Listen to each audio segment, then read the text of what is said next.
Welcome back to this week's first exclusive segment from the greatest podcast on turf. I'm Ryan. I'm Anthony. This is our mid-season mock draft. It's the most wonderful time. Yeah, this guy is this is the mock draft guy. This is where you listen to him instead of me. Yeah. This is where I'm just here for the ride and you listen to this guy. Yeah, sorry for the ads and the new look. The Draft Network's mock draft simulator is currently still, they're redoing it because they just redid their whole website. So we're using ProFootballNetwork.com. So yes, sorry we see the ads. This is the NFL draft order as of this morning. The Saints and Ravens haven't played yet as we're recording this. So just keep that in mind in terms of their picks. But for the most part, this is we'll say 80% accurate mock draft. We don't get to the 100% till actual mock draft season. But here we go. We're going to go through 1 through 31. The Dolphins had their first round pick revoked. Didn't they get in trouble? I think for the Brady thing. Oh, yeah. So they lost that first round pick, so there's only 31 picks.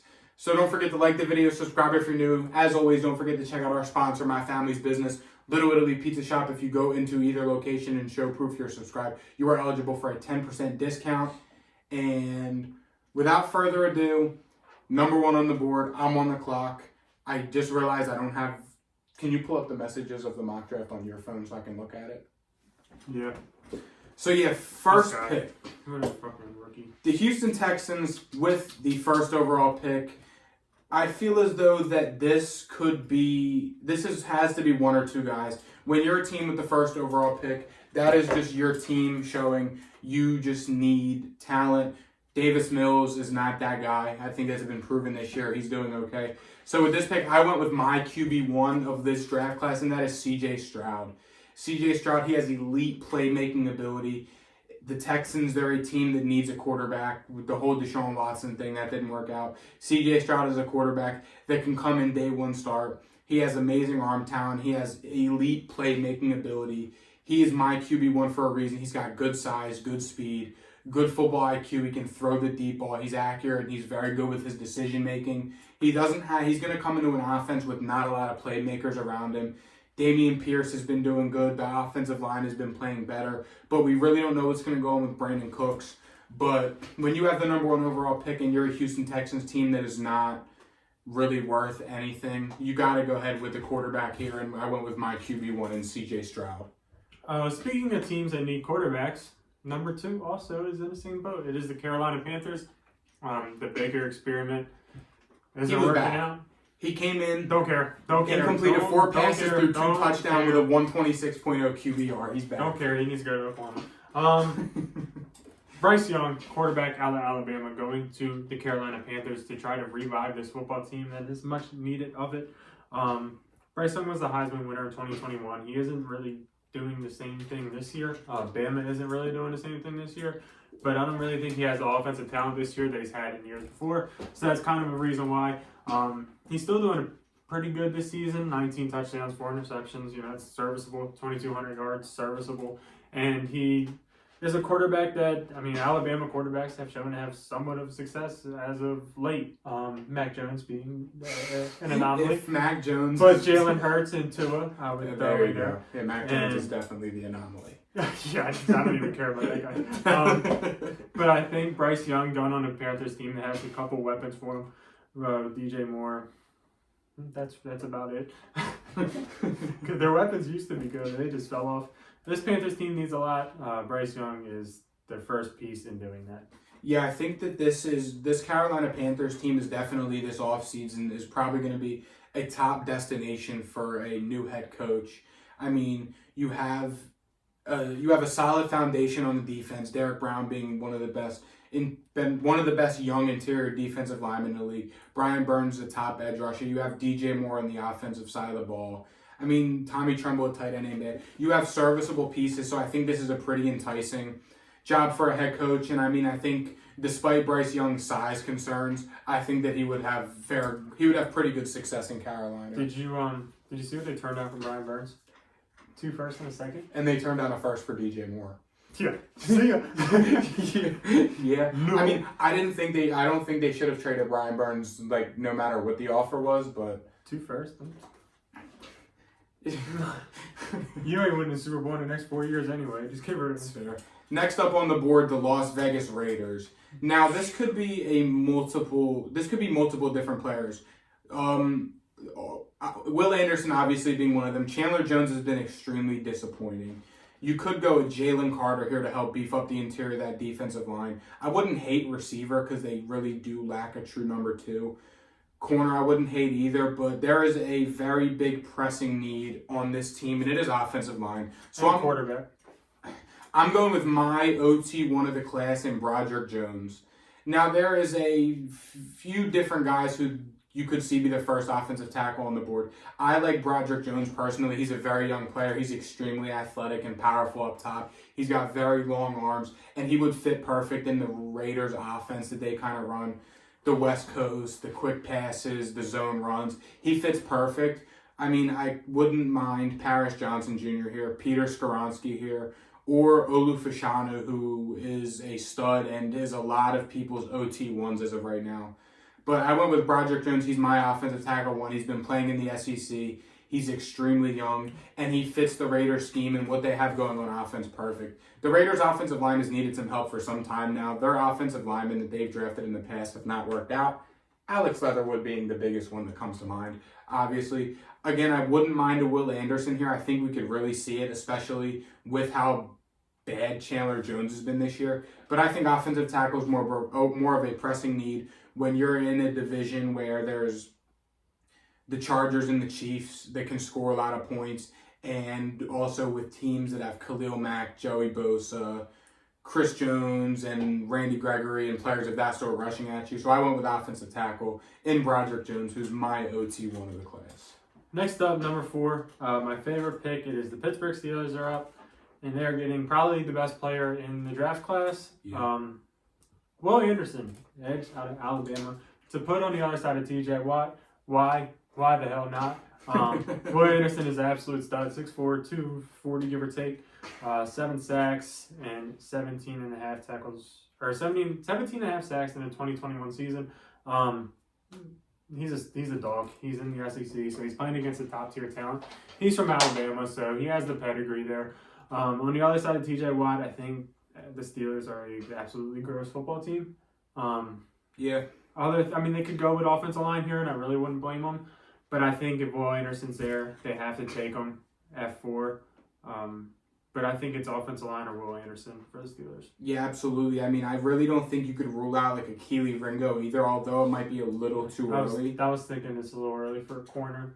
But I mean, with the way that the cornerbacks have been the past few years, we've seen them going earlier. What was there, 2 corners last year? And I'm not saying Keely Ringo is as good or as highly touted as a Sauce or a Stingley was a stud his 4 years, and Sauce, or not 4 years, but Sauce, he was like, this dude's I mean, Keely Ringo, he's had an amazing playoff run. He had that pick 6 in the championship against Bama last year to seal the deal. But I do think it is a little early for Keely Ringo, especially with Will Anderson on the board here. Number 5, the Detroit Lions. This is two positions, quarterback or... Well, in theory, this should be quarterback, but the Dan Campbell pick is standing in front of me, and you can't miss it. It's Jalen Carter. The Lions are such a bad defense. They're worst. They're bottom 3 against the run this year. They get ran all over. Dan Campbell loves to build through the trenches. He's built up a great offensive line there. He's built up a solid run game and a run foundation. And bringing in a guy like Jalen Carter in the trenches on the defensive side, he's one of them. Dan Campbell, he's big, nasty. He's athletic. He can clog up the middle. He has a solid pass rush for his size. So, I mean, I really think that this is the Dan Campbell pick. He has battled some injuries this year at Georgia so far, but when he has played, he has been an absolute freak of nature and a difference maker for the Georgia defensive line. Georgia has produced a lot of studs on defense these past few years especially. So I love Jalen Carter here to the Lions. I think it's a perfect fit, and I think that's just the Dan Campbell pick. Next up, got the Jaguars at 6. Speaking of a team that has produced a lot of defensive players, Clemson. And I got Jaguars taking Mr. Miles Murphy of the Clemson Tigers. Yep. He's an edge rusher, 6'5", about 270, 280. And he is a guy that you can kind of put him inside. You can also put him on the outside if you want. He's kind of like a DeMarcus Lawrence in that regard, and I think that could be pretty good for the Jaguars. They were also thinking about shopping Josh Allen at the trade deadline, I heard. So this could be the potential replacement for him. This could also be the guy that goes on the other side. This could be a guy that they use inside, whatever they want to do. When you're the Jaguars, you can really just take anything and be happy. I was like kind of considering receiver, but they got Calvin Ridley, and they paid Christian Kirk about $20 million a year. So obviously they think they're set there. In my opinion, it was really it was edge. It's kind of. I'm surprised you didn't go with a quarterback here. I really could have went quarterback. Spencer Rattler, maybe. I mean, yeah. Tyler Van Dyke from Miami looks pretty good at the spot. I just wanted to say his name. But no, I like the Myles Murphy pick. I was kind of confused on that, why you did that when we were doing the mock draft earlier. But then, I mean, like you said, they were shopping Josh Allen. And so, I mean, I like the Myles Murphy pick a lot. If a freak of nature, Will Anderson, is not in this class, Myles Murphy is edge 1 by a mile. But I would almost go as far to put him as edge 1B. But I just think Will Anderson is just a dog. So next up, the Cardinals at 7. Now, I feel like we've been mocking corner to the Cardinals for the past 2 years that we've been doing mock drafts, and they just haven't done it. Just like our pick at 9. Yeah. Yeah. But no, I think that's a whole different conversation that I want to have, and I'm excited to have. But I'm going to go ahead and say that this is the mock draft where they actually do. There's 2 cornerbacks here, Keely Ringo or Cam Smith. I went with Cam Smith here, though, over Keely Ringo, just because of the fact that the Cardinals, they seem to like their defensive backs that play a certain style. They like the versatile guys that can play in the zone, they can play in the man, that have a little bit of size to them. So I went ahead with Cam Smith here. He's played in the SEC. He's played against the best of the best. And the Cardinals, they could go a lot of different ways. One position I don't think I do think they need to figure out is who their head coach is going to be next year. But we talked about that more on the podcast we just dropped. But I like the Cam Smith here perfect. The Cardinals have not drafted a corner in the top 2 rounds of an NFL draft since before 2020, because that's really when I started paying attention to this stuff. But, I mean, I feel like it's been a lot longer than that. But I went with Cam Smith here. He is my CB2, but we've seen in the past these teams that take corners early kind of just go with their guy. We saw it 2 years ago. PS2 was the clear-cut one, but the Panthers took J.C. Horn before him. And we saw it kind of last year, too, when Sauce Gardner got drafted before Derek Stingley. So that was kind of my thought process here. The Cardinals, they like their DBs a certain build and a certain play style, so that's why I went with Cam Smith here. Next up, Chicago Bears are up at 8, and I was really considering receiver, and then Colin talked me out of it, so shout out Colin. Paris Johnson, left tackle, out of Ohio State. I got him going here to Chicago. I looked at Chicago's depth chart, and their left tackle sucked. I really forget his name, but shout out him. He's a rookie. Yeah, well, he lost his job. 2, Mr. Paris Johnson. I think he can come in and start for Chicago. The Bears need to help out Justin Fields. They did that by bringing in Chase Claypool. They spent a high second in order to go get him and do that. So, in my opinion, I don't think that they're going to. I mean, they could, and I wouldn't be surprised, but I think that they should beef up the offensive line. I think, yeah. Paris Johnson is a guy that has been dominating the Big Ten, a pretty good conference in terms of respect. And I think that he would be good for Justin Fields. Out of Ohio State, so I'm not sure if they were on the team together. They probably were. I don't think Paris Johnson started because I know that they've had a couple. They're probably together though, right? Yeah, they've had a couple of offensive tackles get drafted in the past year, 2 years now. So it's an Ohio State connection. I would not be surprised at receiver. I think it's receiver, offensive line, and I like Paris Johnson. Yeah. Now, if I had the number 8 pick, I was taking Jackson Smith-Njigba just to get him back with Justin Fields because it was these 2 guys because how good they were together. But I went ahead and did what we've been doing for the past 10 years and mocking a receiver to Green Bay, and I took Jackson Smith-Njigba to the Packers. I think that this is Aaron Rodgers last year. Did they play together? Did Jackson and Fields play together? No, that was C.J. Stroud that threw him the game of his life. I'm sorry. I was thinking of it too. And I was like, my bad. Now I sound like a dickhead. But Jackson Smith-Njigba, he is that true alpha receiver 1 that Green Bay desperately lacks. They are a team of receivers that consists of Romeo Doubs, who has a high ankle sprain. So does Aaron Jones, by the way. Is it high? Because they said he's back. Is he? So they said. I don't know. I thought I read high ankle sprain, but maybe I'm wrong. But they have Alan Lazard, who's a receiver too. Amari Rodgers, who has not done a thing. I don't think you need to name the receiving corps. And I mean, they need receiver one. Jordan Love. If I had to bet money, I would bet that Jordan Love is the Packers starting quarterback week 1 next year.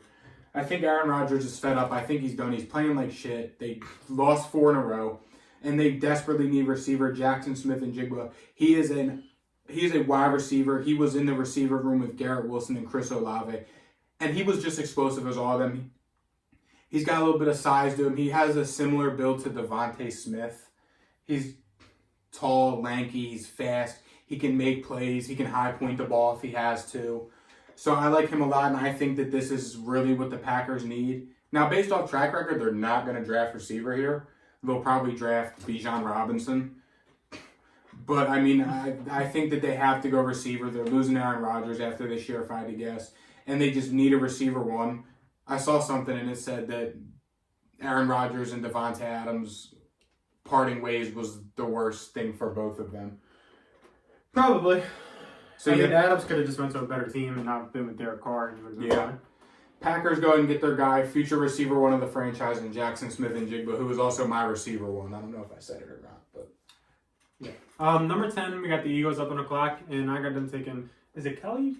I think it's Keely. Keely? Yeah. Keely Ringo. I love this pick so much. Cornerback out of Georgia, 6'3", 205. The Eagles. It is a position need for him because they got Bradbury on a 1-year deal, I believe. Slay's getting old, and I think the rest of the corners just suck. Slay's old, Bradbury. They have Avonte Maddox, bro. Give him his respect. Give him his respect, yo. Oh my God, we keep bringing him up. Cornerback out of Georgia, so he's been tested. Like Anthony said, had a crazy playoff run last year. And he's probably going to do big things in the playoffs again this year. I mean, so he did it against Tennessee Saturday. Yeah. He had their whole receivers on. So he had an interception or two. He was literally just no-fly zone for Hendon Hooker and the Tennessee boys. Yeah, who have been high and who were the number 1 team in the country, according to dumbasses. Yeah. So Ringo is my pick here to Philly. It's a position of need. He's a dog. Checks all the boxes. Yeah, and with this next pick, this could be multiple guys. I mean, I thought about Trenton Simpson here, who I'll touch on in a minute. He's one of my favorite players in this class. Couldn't really be receiver. I thought about defensive tackle, but I feel like it's a little early. Maybe a Brian Bresee here I wouldn't hate. But I went ahead with an edge rusher out of LSU, B.J. Ojulari. Now, if I remember correctly, I'm pretty sure he's the cousin of Azeez Ojulari, who was a 1st or 2nd round pick for the Giants a couple years ago. But he's a guy at LSU that's absolutely dominant. Every time you're watching LSU football and you hear the announcers talking about, oh, watch for B.J. Ojulari on this play. Watch for him. He's going to go. He'll beat the offensive tackle around the edge. He's got quick speed. He's got great size. He is a very good edge rusher. He's in the SEC. Again, playing against the best of the best. You can't stress that enough. That's really what you look for. And I think in this Pete Carroll defense that really lacks edge depth, I couldn't name you anyone they have on the edge. They got Bruce Irvin back. 150-year-old Bruce Irvin. You said to name somebody. Thanks. Okay, but B.J. Ojulari is the pick here. I think that him and a Pete Carroll defense, Pete Carroll will be able to use him in multiple different ways, get him going on some stunts, get him rushing around the edge, and help keep building up this defense, especially in the front 7. So I really liked B.J. Ojulari here. Next up, pick 12, the Lions are up. Now them taking Will Levis, quarterback out of Kentucky. Shout out Matt. Shout out Penn State. Yeah. Wish they had him right now. Yeah. I don't know how much I love the player personally, but a lot of people do. So that's kind of why I mocked him here. I mean, he has the prototype quarterback build, 6'3", 222. He's doing okay this season, 1,900 passing yards, 16 touchdowns, 8 interceptions. He's on Kentucky, so they're not really known for offense too much. Kind of like, it reminds me of Drew Lock a lot. Really? And so I'm just getting Drew Lock vibes from the guy. Granted, I could be wrong. That's not good. I've been wrong. See, you're getting Drew Lock vibes, but everyone I say is like, this is the next Josh Allen. He plays so much like Josh Allen. Dude, so, I mean, just a mid quarterback from a mid SEC school. Drew Lock. Let me guess, he has an arm? Drew Lock.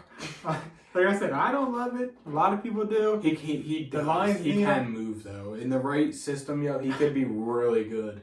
You could. I watched them play against Drew Lock's alma mater, Mizzou, on Saturday for a little bit. Listen, I'm not even gonna shit on the guy because I don't watch that much Kentucky football. I ain't gonna lie. That's just the vibe I'm catching. I'm not gonna apologize for this take if I'm wrong because I'm not that strong on it. But that's where I'm at. The Houston Texans are up on the clock. I think this has to be receiver. They took C.J. Stroud at 1. You cannot do what the Bears did with Justin Fields and throw your quarterback on the field with a bunch of bum receivers. You just can't do that. Jackson Smith-Njigba's not here. If he's here, that's obviously the pick. I went ahead with Jordan Addison from USC here. USC, excuse me. Jordan Addison, he has all of the intangibles to come into the NFL and be an alpha receiver 1 on a team with not a lot of other playmakers. Him and C.J. Stroud, the connection will be really good. We saw the success that Jordan Addison is having with Caleb Williams over at USC. Scumbag. Bitches. But now Jordan Addison, he's been good throughout his college career. He's really bursted onto the scene this year. He's killing it over in the Pac-12, going up against a bunch of bums because Lincoln Riley sucks and he was stuck in the SEC. But now Jordan Addison's the pick here. I think if him and C.J. Stroud are on the same offense with a Dameon Pierce and with an offensive line that keeps getting better and developing as the season's going on, I think that could be lethal. That's why I went with Jordan Addison here to the Texans. My next 2 picks I absolutely hate. I'm going to be honest with you. Oh, dude, I hated them too. These are 2 teams that if they don't leave with a quarterback, I'm just going to be pissed off. So the Colts are up first, and I got them taking Anthony Richardson, quarterback out of Florida. Do I like it? Hell no. Does he have the upside? 6'4", 240? Sure. Can he run? Yeah. Does he have an arm? Somewhat. Yeah. Do I like it? No. But the Colts aren't going to be drafting here at 14. No. There ain't a snowball's chance in hell. So they're going to move up. Jeff Saturday's the new head coach, yo. Like 10. And they're going to move up again and go grab quarterback. They're probably going to trade with Steelers and grab quarterback. They're going to have the jump inside. I think that if they want a shot, I think they're going to have the jump in the top 2. Well, they're going to. There's 3 quarterbacks, so they can beat. They need to walk away with a top 2 quarterback. Listen, the next team needs to too. So how are they going to do it? They were given promos they were showing promos for season tickets next year, and you know who the only player on the screen was? Who? Taylor Heineke. He was the only guy on the season ticket screen for that team. I'm not buying it. Nope. I'm just telling you I'm just telling you what Scott Hansen told me on NFL Red Zone yesterday. Yeah, I fired the intern that made that. I hate that pick. I think Anthony Richardson personally stays at school another year and just helps build his draft stock because I really think that there's a good chance next year that Anthony Richardson, he could be a top 5 pick next year if he stays. But as Ryan said to me in the text earlier, not when he can get a paycheck. So props to you on Get that your one. money. The Atlanta Falcons are up on the clock here. Wait till the next pick. That's even worse. Now, I went ahead here with one of my favorite players in the draft class, Trenton Simpson. Ryan, can you guess why I like Trenton Simpson? Last name Simpson? Because he is the Jeremiah Owusu-Koramoah and the Isaiah Simmons of this draft class. I thought I was onto something with the Simpsons. But then you're not a Simpsons guy. Trenton Simpson, he is a player similar to an Isaiah Simmons, similar to a JOK that we've seen in the past years. He kind of plays all over the field. Now, 2 years ago, I had the Falcons taking Isaiah Simmons in the spot where they took, I literally just looked at this the other day. Who did they take in that draft? Who did they take? Can you look up 2020 NFL draft? AJ Terrell they took. They did all right. Yeah, they did all right. I had them getting Isaiah Simmons in that mock draft at the spot where they took AJ Terrell. But the way that the Falcons defense is now, they need help at linebacker. Trenton Simpson is a guy that can come in. He's playing at Clemson. He can come in and be that Deion Jones replacement who you just traded. He can play multiple positions of the field. He can rush off the edge. He's classified as an outside linebacker compared to Isaiah Simmons, who was more of a middle linebacker safety hybrid, but he does all the same shit. He can cover a tight end. He can play in zone coverage. He can blitz off the edge. He's got all the intangibles to end up being my favorite prospect in this draft class. So I like it. That's why I went with it here. The Falcons need help on defense. The offense has been fine for what they have going on. There's not a quarterback here worth taking a shot on to me. So that's why I didn't go with a whoever the hell is nice segue. whoever the hell is gonna get drafted next for some reason. But I went with Trenton Simpson here. He's truly one of my favorite prospects in this draft class. Next up, Washington. They better take a quarterback because their team sucks, and there's nobody else on. There's literally keep scrolling so you can find my guy. There's no other Sam position. Hartman. Oh, sure, he's better than this Sam guy. Hartman. There's nobody on. There's no position on Washington that needs better improvement than the quarterback. I would beg to differ. What? They need a cornerback so fucking bad. Then why'd they trade away their best one? Because he sucked. And that says a lot. They traded their best corner who was terrible. I don't care. Hendon Hooker's the pick here. He's having success at Tennessee in the SEC. It could work. It could not. I don't think Washington picks here at 16. I think they're frauds, and I think they need to be in the top 10 because they suck. I mean, they're probably going to have another. If I had to guess, they might be seeing a new head coach next year. Yeah, and that new head coach is going to get himself a quarterback that's compatible. Taylor Heineke's on the season ticket. Yeah, fire the intern. Fire the intern. Why has it got to be the intern? Because I can't. What if they were saying that about me, my internship? I wouldn't be dumb enough to make an edit like that. I hate that. Gotta put like a Chase Young or like a Terry McLaurin. There's so many people on Washington, and they chose Taylor Heineke. Their future QB1 out of Old Dominion. Next up, my New England Patriots. Now, I had fun explaining this great fun pick. Really wanted receiver here. Really did. But it's just not in the cards right now. I went ahead here and you are paying your receiving core the most out of any team in football. I took Peter Skoronski out of Northwestern. It's simple as this. Isaiah Wynn's on a contract here. He got benched by 34-year-old Marcus Cannon, who we got from the Texans off their practice squad. The Patriots need offensive tackle help bad. Trent Brown on the right side is okay. I mean, David Andrews and Michael Onwenu on the inside are serviceable. But just the left tackle, it just leaves so much to be desired. You got to help out Mac Jones or Bailey Zappi, whoever the Patriots are going to go forward with a quarterback. Peter Skoronski's a pick here. He's a big athletic guy. He's got experience playing both sides of the offensive line, which is what Bill Belichick kind of looks for in an offensive line. And we've seen it with Cole Strange, who's played both sides of guard and even some center. We've seen it with Mike Onwenu, who literally his rookie year, a 6th-round pick, made first team all-rookie as an offensive lineman, and he played every single position on the O-line. So this is just a Bill Belichick pick. This is Peter Skoronski could be a Bill Belichick guy. Offensive lineman out of a mediocre school, and just throw him to the Wolves and see what happens. Yeah. I mean, they're Big Ten. Next up, the Bengals are up at 18. I didn't take Brian Bresee out of Clemson. Is that correct pronunciation? I'm pretty sure it's Brian Bresee, yeah. Bresee. It was between him and Joey Porter here for me because I think the Bengals have two positions in need. D-line, corner. Yeah. I just thought that Bresee was too good a talent to pass up at 18, so that's kind of why I did it. Take the best player and worry about position of need kind of in the later rounds. In the first round, I think you take, kind of the best player, especially if you can help your team. So that's who I took here, 6'5", 300. He's a dog out of Clemson. I'm not sure there's much I have to say. Clemson produced great defensive linemen, and he can go on the Cincinnati Bengals front that could use him. Yeah, and he will be the third sneaky athletic defensive lineman on that Bengals squad. With Trey Hendrickson and Sam Hubbard. The chemistry is so good there. They need somebody on the inside, and that is this guy right here. No, but Brian Bresee, he is an athletic monster. I remember watching his film in high school, like, goddamn. He was just, he's a big guy. For his size, the fact that he can move so quick and he's so athletic, it's mind-boggling to me. Like literally just watching him play back in high school and even at Clemson, he's so good. Like, he really is. Next up, the Tampa Bay Buccaneers. Now, if Will Levis is here at 19, I think that's the pick, and it's really not close.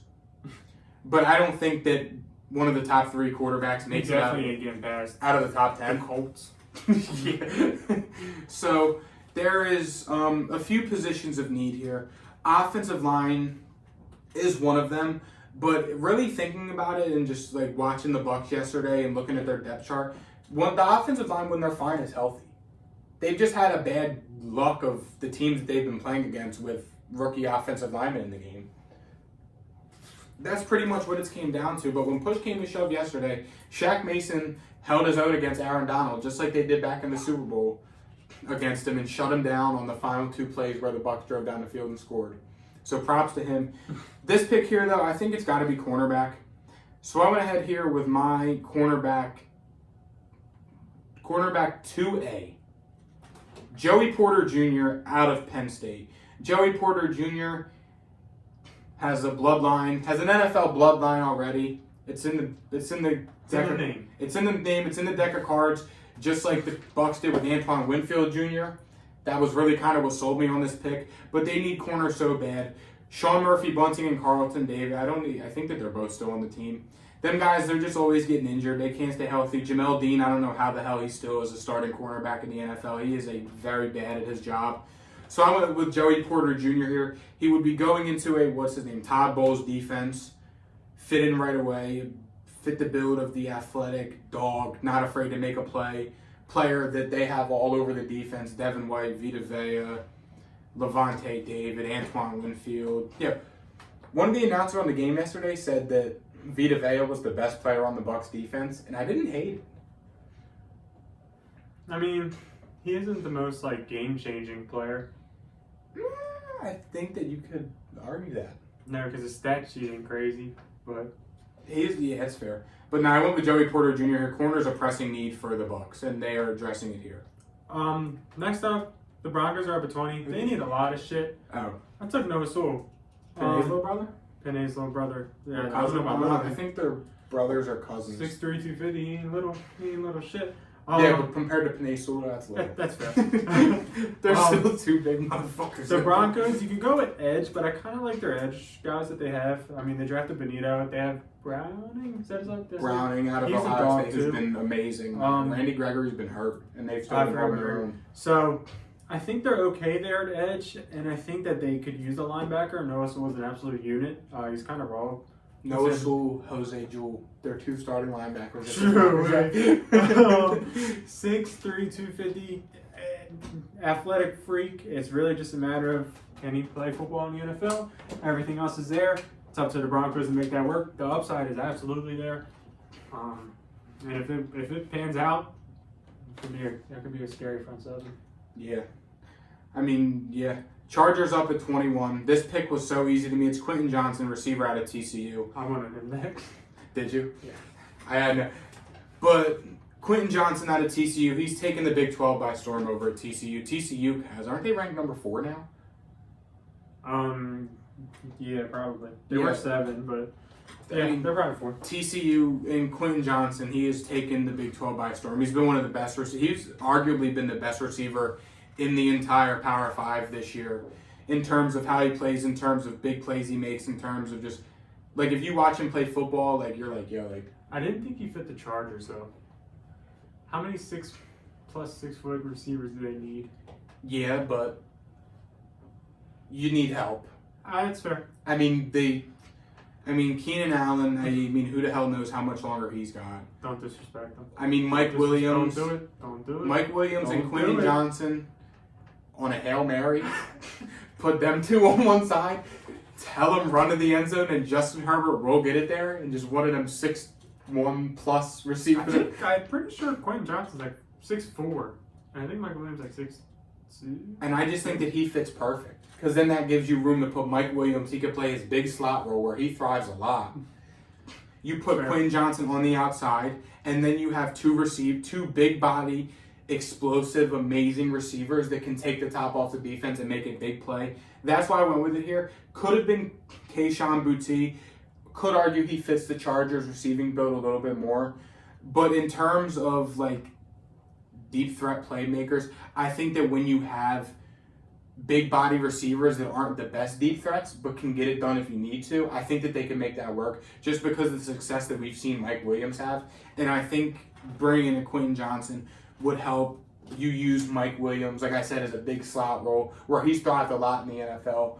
And I think he could play a similar role to how the Patriots thought they were going to have with N'Keal Harry, is the big slot and can do multiple different things. So that's why I went with that pick here. Say you're an average corner in the NFL. Would you rather go up against 6'4" Calvin Johnson, dog, or a Tyreek Hill? Would you rather Would you rather get bodied or embarrassed? I'd probably rather go against a Tyreek Hill just because at some point you got to realize there's not much you could do. I'd take Calvin Johnson. I think. But I would just like a 6'4", like I have the height to where I could be like, all right, I may be able to get a hand up there, like maybe. But you're an NFL corner, so you're just the prototypical. You're 6'2", 200. 6 foot 200. 6'1", 6 foot. What's my 40 time? Average. What's that average corner 40? You're an average. I'm overthinking it. I'm taking Tyreek Hill because at some point, what can you do? Like, I think I'm taking Calvin Johnson. But although you can say the same thing, that's true. I'm there. I'm getting embarrassed, but I'm there. Yeah, but would you rather somebody? When I think of this, I think of the play where in the year after the Falcons and Patriots played in the Super Bowl, Matt Ryan threw the fade to Julio, and Malcolm Butler had his hands on it, and Julio's standing there and literally just pulls it. That's what I. And then AJ Brown's in the end zone pointing at you. Yeah, exactly. I'll take Tyreek Hill doing that. I'll take a peace sign to the face than on the floor in the end zone getting pointed at or having another grown man rip the ball out of my hands. That's fair. Who was your pick here? Speaking of Kayshawn Booty. Kayshawn Booty. Shout out Jared. I thought it was like Bouye. No. Yeah, it's AJ Bouye. I was like, I feel like there's something there. Like Boy T. I think you're begging. This is Booty. The Ravens need a receiver. I want to Quentin Johnson here. They literally just need a receiver. I don't care. Whoever the hell they like a receiver. I don't even care who it is. I don't care. Is John Harbaugh going to draft an offensive player in the first round that's not a lineman? Probably not. They're probably going to take my pick 24 because it's a John Harbaugh thing to do. Yeah. Anyways, I wouldn't mind. Kayshawn Booty. That's the pick here. They need a receiver. I don't care who they get. Marvin Mims. I don't give a Hoover damn. It's really just simple as that. Their receiving core is Rashad Bateman's hurt.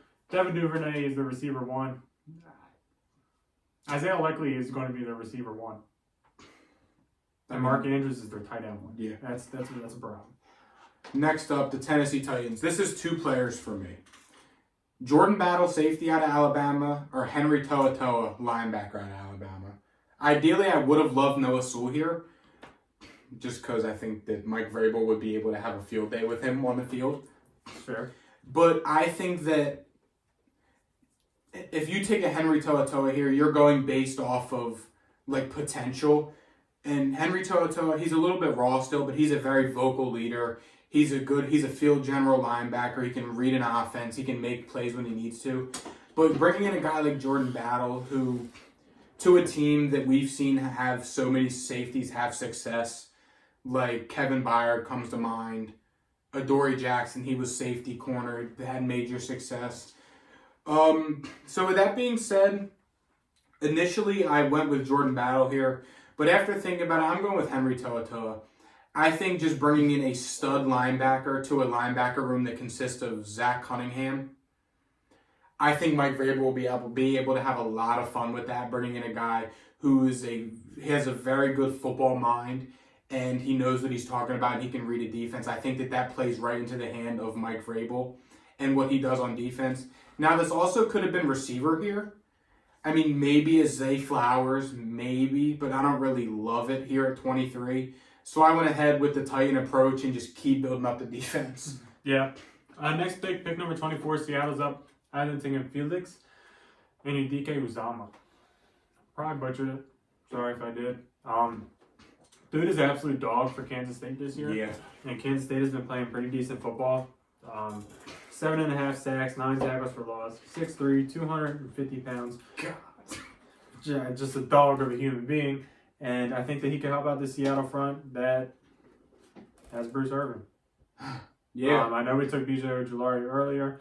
They're doubling up, getting the 2 cornerstone pieces out of the way.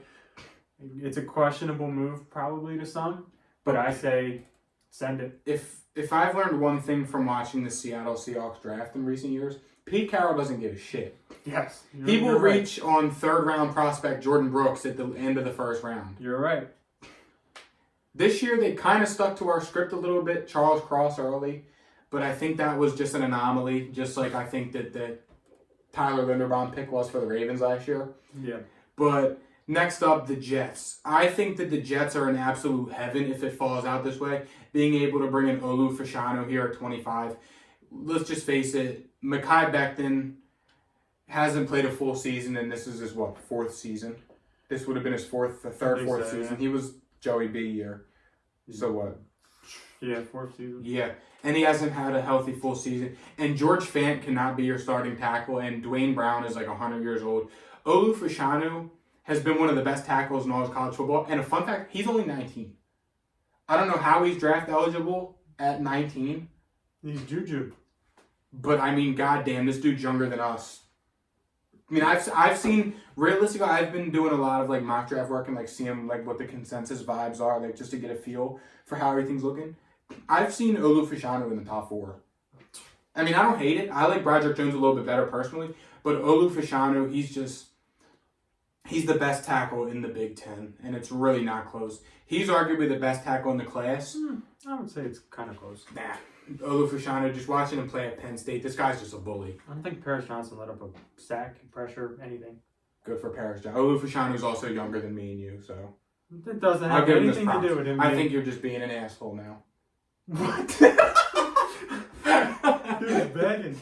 I didn't even realize. You really said it's not close. I'm just saying it might be close. When I say it's not close, how often am I being dead serious? It's truly not close. Well, when you said Trevor's the best and it's not close, you were clearly wrong. Whatever. We're not having this argument. This is a mock draft. This isn't a Trevor Lawrence today. We'll save that for the podcast. Your Dallas Cowboys are up. Michael Myers, tight end out of Notre Dame. Why? Dalton Schultz on a franchise tag and he sucks. Would I much rather have a corner here? Yeah, but I don't love him. I don't hate Eli Ricks. Yeah. I don't hate him. We're going to put him in the odds. Alabama, the duo? Why the hell not? Another corner that can catch 10 picks, and Dallas will just be giving up the most passing yards ever. Hey, listen, as long as they don't score, I don't give a damn. We need a tight end, though, so that's kind of why I threw him in here. A lot of things can change, and a lot of things will change. I don't love a tight end in the first round, but I feel like he's pretty good. And just like I said to you on the text, this pick should have been Bijan. I literally wouldn't be surprised, but I would just hate my life. Send a hate call to Jerry. Text Jerry Jones a hate email every day. You MFer. Did you not learn from Zeke Elliott? Just run 3 running back sets. And Bijan's going to be like glass. I'm saying Bijan is going way earlier than he's projected. It's just we've seen a lot worse running backs go a lot Bijan is earlier. going to be like glass the way he runs. Yeah. It's not going to work. Bijan Robinson runs angry. And not going to work. Dude is lasting 3 or 4 years. He's going to be so good, but it's he's gonna come in the league and be really, really good. Probably. He's going to be. I'll draft him in the second round. All right. Why the hell not? Next up, looking at the Giants depth chart. This is interior offensive line, but I don't think there's one that's worth it here. This is edge or corner, but Brian Daboll's been making it work. But when your receiver room consists of Wan'Dale Robinson, Darius Slayton, and David Stills... you're forgetting the highest paid receiver in football. I left him out for a reason because he sucks. You have to just take a shot at a receiver here. And, I mean, Josh Downs hasn't been having a bad year at UNC. Marvin Mims, but I really like Zay Flowers. Zay Flowers is what the Giants thought Kadarius Toney was going to be. He's what they thought Wan'Dale Robinson could have been and still could be. But Zay Flowers is literally a guy that can spread the field on offense. We've seen him at Boston College running straight, burning a DB and safety in double coverage, and just scoring a touchdown. So I like that here. I think the Giants are going to look to continue to add firepower to this offense with how good that they've been playing with Saquon. And, I mean, just with the offensive line developing, we've seen their offense be pretty not terrible for what they've got. And I think adding a player like Zay Flowers here can only help and only fit the speed and versatility and what the Giants want to do on offense. Next up, we got the Chiefs. I've been thinking Jared Verse and put on the other opposite side of Mr. George Karlaftis next to Chris Jones. Jared Verse. There we go, Florida State. Yeah. He transferred out of a bum school, so you can barely find stats on the guy. He was Defensive Player of the Year in the conference of the bum schools, Colonial District. It's like Jabril Cox transferring from North Dakota State to LSU. But he transferred to Florida State, and he has 5.5 sacks, 12 tackles for loss, 6'4", 250. He's a dog. I like him personally, and I'm not sure if he's worth the first round talent. So it's kind of like a wait and see approach. I could have went with a guy from Notre Dame here also. I kind of forget his name. But I went with Jared Verse here. I think that the Chiefs could use another edge rusher, especially in the loaded AFC. It seems like the AFC has a pretty simple way to success. Edge rushers, receivers, quarterback. They're only worried about three things in the AFC. Yeah. And this is attributing to that. So give me Jared Verse here to the Chiefs. Next up, the Minnesota Vikings at 29. I went with Gervin Dexter here out of Florida. Gervin Dexter is literally a monster. He is the player that you thought Michael Pierce was going to be. He is the player you thought Dalvin Tomlinson was going to be. He will go in there, take up space, help heat up blocks, so your Eric Hendricks can come up and make the play. So your Brian Asamoah can come up and make the play against the run. The Vikings have been notoriously bad against the run for the past few years now, and I can't stress enough how much we've been mocking D tackles of them and how much we've been projecting defensive tackle free agents there.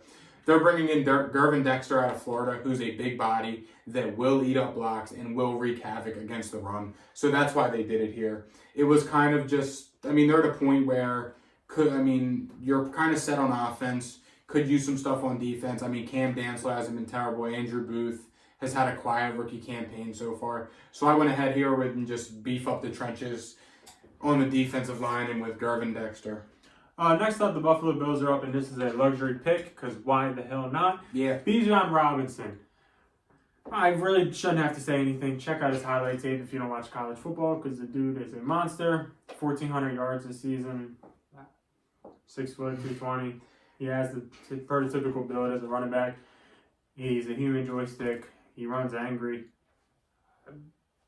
I really don't think I need to say anything. I really think that there's a good chance Bijan goes. If the draft order was like this, I think that there's a good shot the Eagles would take him at 10. Bijan is better than Zeke when he was coming out of college. Yes. So, and Zeke was number 4 pick? And it wasn't even a reach at the time. No, at that time it was like, damn, yeah. Nah, Bijan Robinson. I wanted him to the Eagles here at 30. I don't think Bijan Robinson makes it out of the top 20. I really don't. Just with how good he is and with teams that are going to be like, why not take the shot? I think that he will not make it outside the top 20. But to finish it off here, to piggyback off Ryan, I went with Jahmyr Gibbs, running back out of Alabama. The only position on the Eagles that isn't really like a 100% deadlocked position is the running back. Miles Sanders is set to become a free agent after this year. So that's kind of why I did it there. When you're the Eagles, you're picking at the end of the first round and your team is as good as it is. Why the hell not? Take a shot on an Alabama running back who have been in a player in position that has been notoriously good coming out of that school. So yeah, hopefully we get the Draft Network back. That is going to wrap up the greatest podcast on surf, Midseason Mock Draft. Be sure to comment your guys' takes below. Like, subscribe, follow us on all our social media platforms. And we will see you guys tomorrow.